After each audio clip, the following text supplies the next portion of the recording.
Hello दोस्तों, आज हम बात करेंगे ट्यूमर और कैंसर में क्या डिफरेंस है। अक्सर लोगों को ट्यूमर के बारे में बताया जाता है, कैंसर के बारे में बताया जाता है, लोगों को इसके बारे में बेसिक डिफरेंसेस नहीं पता होते। आज हम एक बेसिक अंडरस्टैंडिंग डेवलप करने का प्रयास करेंगे कि दोनों शब्द क्या हैं, क्या चीज़ को डिफाइन करते हैं और कैसे हम इनमें फ़र्क करें, कौन सा ज़्यादा डेंजरस है, कौन सा कम डेंजरस है और क्यों। टॉपिक पर जाने से पहले जो लोग हमारे चैनल पर नए हैं उन्हें रिक्वेस्ट करूँगा कि चैनल को सब्सक्राइब करें, वीडियोस को लाइक करें, शेयर करें, फॉलो करें, कमेंट करें, पूरा देखें। आज का टॉपिक बहुत बेसिक है ट्यूमर्स और कैंसर्स के बारे में, इसलिए इस अंडरस्टैंडिंग को डेवलप करना बहुत ज़्यादा ज़रूरी है क्योंकि ज़्यादातर लोग को इसके बारे में बेसिक्स कुछ भी नहीं पता होता और बीमारी को डील करना इसलिए थोड़ा मुश्किल हो जाता है, इसको समझना मुश्किल हो जाता है। इसलिए ये वीडियो बहुत ज़्यादा इंपॉर्टेंट है, इसे एंड तक देखें। चलिए शुरू करते हैं ये इंपॉर्टेंट वीडियो।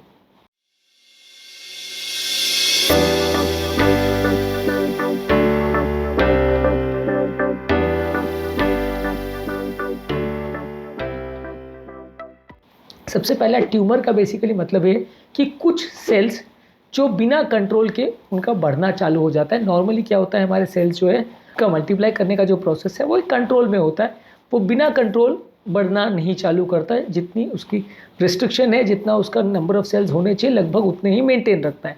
लेकिन जब कभी ये सेल्स बिना किसी कारण के, बिना किसी वजह के बहुत ज़्यादा बढ़ने लगते हैं, उनका साइज़ जितना रिक्वायर्ड है उससे ज़्यादा बढ़ने लगता है। नंबर सेल्स अगर 100 की ज़रूरत है तो 200, 500, 1000 से सेल्स बढ़ने लग जाते हैं, तो उसे ट्यूमर बोलते हैं। ट्यूमर बेसिकली एक सेल्स का मल्टीप्लिकेशन है जो कि अनकंट्रोल्ड है। ये कंपेरेटिवली कैंसर से फ़र्क इसमें ये होता है कि ये सेल्स का ग्रोथ जो है कंपेरेटिवली थोड़ा स्लो होता है, धीरे धीरे करके होता है। ये आसपास के टिश्यू में उतना ज़्यादा फैलता नहीं है और ये कैविटी के अंदर, एक कैप्सूल के अंदर, एक फाइब्रस टिश्यू के अंदर रहता है, उसी के अंदर सीमित रहता है। अपनी ये जो स्प्रेड है वो बाकी सारे टिश्यूज़ में घुसना चालू नहीं कर देता है। ट्यूमर के बेसिकली कुछ वेल डिफाइंड बॉर्डर्स होते हैं कि एक सीमित दायरे के अंदर ये रहता है, बहुत ज़्यादा दूसरे टिश्यू में नहीं घुसता है। तो इसको मैनेज करना, ट्रीट करना, सर्जरी द्वारा निकालना कंपेरेटिवली ज़्यादा आसान होता है। आसपास के स्ट्रक्चर्स या जो भी उसमें दिखता है उसके अंदर घुस नहीं चला जाता है। ये एक इंपॉर्टेंट चीज़ है जिसकी वजह से ट्यूमर्स की वजह से ज़्यादा लोग की मृत्यु नहीं होती। इनफैक्ट बहुत सारे ट्यूमर्स को सिर्फ दवाओं पर भी मैनेज किया जा सकता है, बहुत सारे ट्यूमर को बिना ट्रीटमेंट किए भी मैनेज किया जा सकता है क्योंकि ये इतनी स्पीड से नहीं बढ़ते हैं। और दूसरा इसके साथ एक और इम्पॉर्टेंट चीज़ है कि जब कभी इन्हें काट के निकाल दिया जाता है तो उनका दोबारा वापस से आने का चांस कंपेरेटिवली काफ़ी कम होता है कैंसर के कंपैरिजन में। जबकि कैंसर बेसिकली ऐसा होता है कि यहाँ पे सेल्स का ग्रोथ कंपेरेटिवली ज़्यादा फास्ट होता है ये भी अनकंट्रोल ग्रोथ है। बेसिकली ट्यूमर और कैंसर बाय डेफिनेशन दोनों का मतलब ये है कि सेल्स का ग्रोथ अनकंट्रोल्ड है। बस ये है कि कैंसर में ये ग्रोथ कई गुना ज़्यादा स्पीड से होता है और अनकंट्रोल वे में होता है और आसपास के सारे टिश्यूज़ में घुसने लगता है। कैंसर में कोई डिफाइंड बॉर्डर नहीं होता कि इतने पर्टिकुलर एरिया में सीमित है। सेल्स बढ़ते बहुत जल्दी जाते हैं ट्यूमर के कंपैरिजन में और आसपास के जो भी स्ट्रक्चर्स दिखते हैं उसमें सेल्स घुसते चले जाते हैं। अगर ब्लड दिखता है तो ब्लड में घुस जाते हैं, सब जगह इसके सेल्स स्प्रेड आउट हो जाते हैं।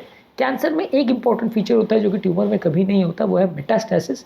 मेटास्टेसिस का बेसिकली मतलब ये है कि उसके बीज पूरे शरीर में फैल जाते हैं। जैसे कैंसर में जब सेल्स ब्लड में जाते हैं तो ब्लड में उसके छोटे छोटे टुकड़े शरीर के अलग अलग हिस्सों में चले जाते हैं और हर अलग हिस्से में जाके जहाँ पे भी उसको पर्याप्त जगह मिलती है वो वहीं पे ग्रो करना चालू कर देते हैं। यही कारण है कि कैंसर में बहुत जल्दी लोगों की मृत्यु हो जाती है क्योंकि एक पर्टिकुलर जगह में अगर कैंसर बढ़ेगा तो आसपास के टिश्यू को डैमेज करेगा तो आदमी की मृत्यु होने में बहुत टाइम लगेगा। लेकिन जब कैंसर पूरे शरीर में फैल जाएगा, ब्रेन में, लिवर में, किडनी में, सब जगह फैल जाएगा और सब जगह से बढ़ना चालू हो जाएगा तो आसपास के सभी सिस्टम्स को फेल करना चालू कर देगा। कभी हार्ट में बढ़ेगा, कभी ब्रेन में बढ़ेगा, कभी लिवर, किडनी, लंग्स में बढ़ेगा, तो सब सिस्टम इकट्ठे ही फेल होना चालू हो जाएंगे जिसकी वजह से व्यक्ति की मृत्यु ज़्यादा जल्दी होती है।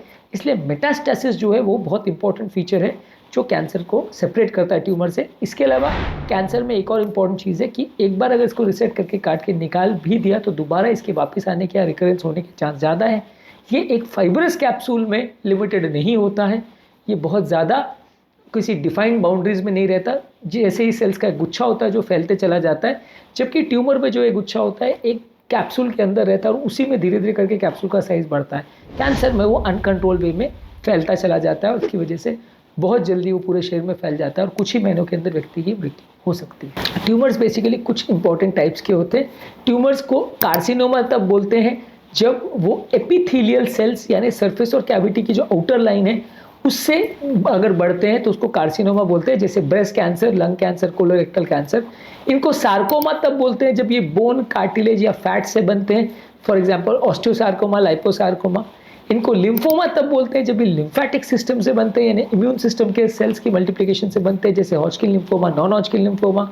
इनको ल्यूकीमिया तब बोलते हैं जब ये over production white blood cells का होता है, जैसे लिम्फोब्लास्टिक ल्यूकेमिया या माइलोब्लास्टिक ल्यूकेमिया, ये सारे जो है ये ब्लड कैंसर होते हैं। तो ये अलग अलग टाइप के ट्यूमर्स होते हैं, जिसके बेसिस पे हर एक ट्रीटमेंट का स्ट्रैटेजी अलग अलग होता है, हर एक को मैनेज करने का स्ट्रैटेजी अलग अलग होता है।